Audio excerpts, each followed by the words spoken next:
Shifting focus to Israel now, a global leader in military technology, it's now leveraging its war on Gaza to market its latest technology. And Western buyers are lining up.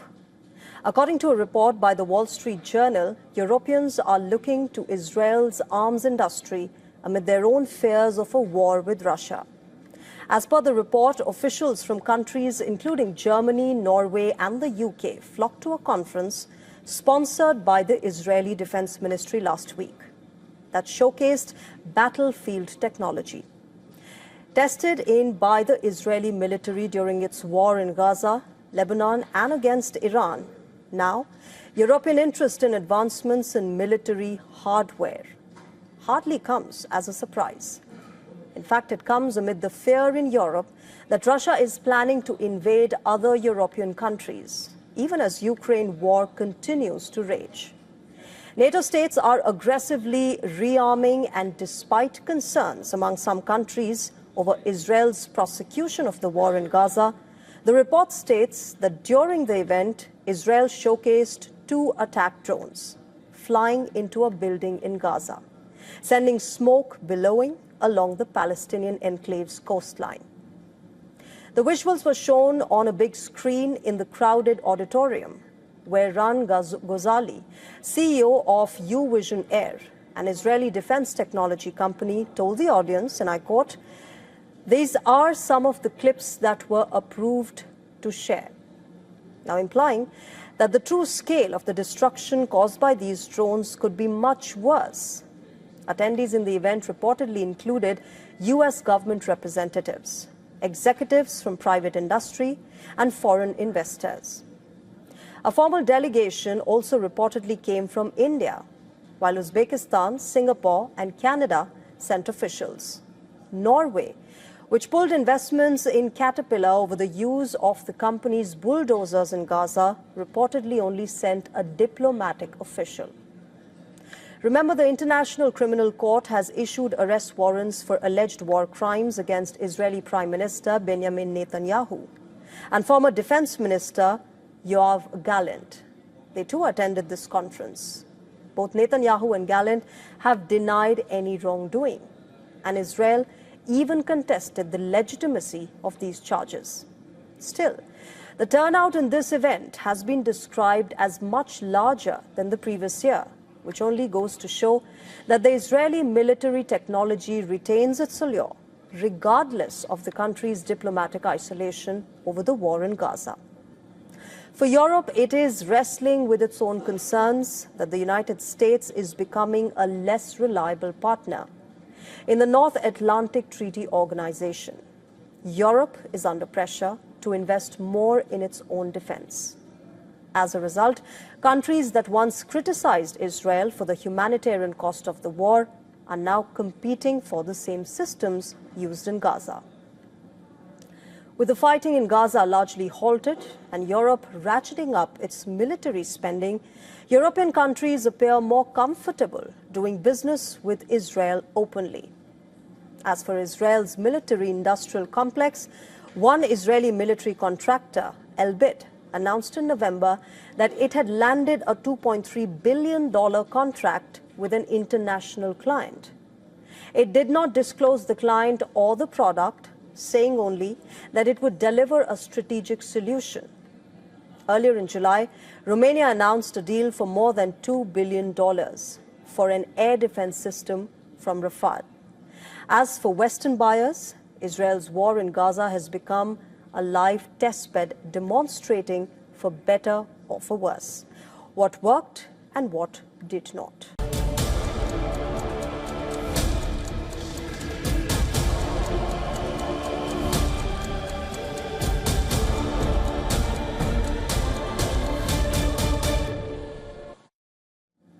The latest from Myanmar now, where Myanmar is on edge once again as a military airstrike killed more than 30 people at a hospital on Wednesday evening. This as the junta wages a withering offensive ahead of elections slated to begin this month. 4 years after the junta's 2021 coup, it has increased airstrikes year on year. The military has set polls starting 28th of December, touting the vote as an off-ramp to fighting. But the rebels have pledged to block it from territory that they control and which the junta is battling to claw back. Meanwhile, a military jet bombed the General Hospital of Morocco, located in the western Rakhine state, which borders Bangladesh. At least 20 bodies were visible on ground outside the hospital overnight.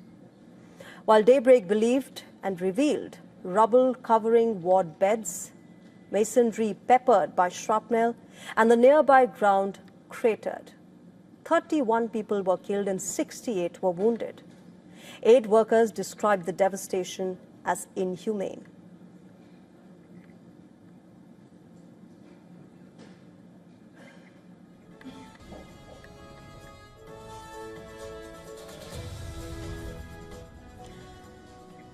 Myanmar's Rakhine state is controlled almost in its entirety by the Arakan army. It is an ethnic minority separatist force that has been active since long before the military staged the coup in 2021, toppling the civilian government of democratic leader Aung San Suu Kyi. The Arakan army has emerged as one of the most powerful opposition groups in the civil war that has been ravaging Myanmar. Several ethnic minority fighters as well as pro-democracy partisans took up arms after the coup. Scattered rebels initially struggled to make headway before a trio of groups led a joint offensive starting in 2023, putting the military on a back foot and prompting it to bolster its ranks with conscripted troops. The Arakan army was a key participant in the so-called Three Brotherhood Alliance. But its two other factions this year agreed Chinese-brokered truces, leaving it as the last one standing. While the military-run election has been widely criticized by conflict monitors, including the United Nations, China has emerged as a key backer, saying it should restore social stability to its neighbor. China's economic interests in Myanmar include critical minerals, oil and gas, as well as the Belt and Road Initiative infrastructure project. Myanmar also provides deep-sea port access, as well as a key alternative to the Strait of Malacca trade route. Meanwhile, the Arakan army has proven a powerful adversary for the junta and now controls all but 3 of Rakhine's 17 townships. But the group's ambitions are largely limited to their Rakhine homeland, hemmed in by the coast of the Bay of Bengal and jungle-clad mountains to the north. The group has also been accused of atrocities, including against the mostly Muslim Rohingya ethnic minority from the region. Meanwhile, the military has blockaded Rakhine, contributing to a humanitarian crisis, which has seen a dramatic rise in hunger and malnutrition, according to a 2024 investigation by the BBC. Myanmar's military government controls only 21% of the country's territory, while rebel forces and ethnic armies hold 42%. The military junta especially struggles to fight ethnic armed organizations across the country, which have made most of the territorial gains so far. The United Nations has reported that the conflict has displaced over 3 million civilians and resulted in more than 75,000 total deaths.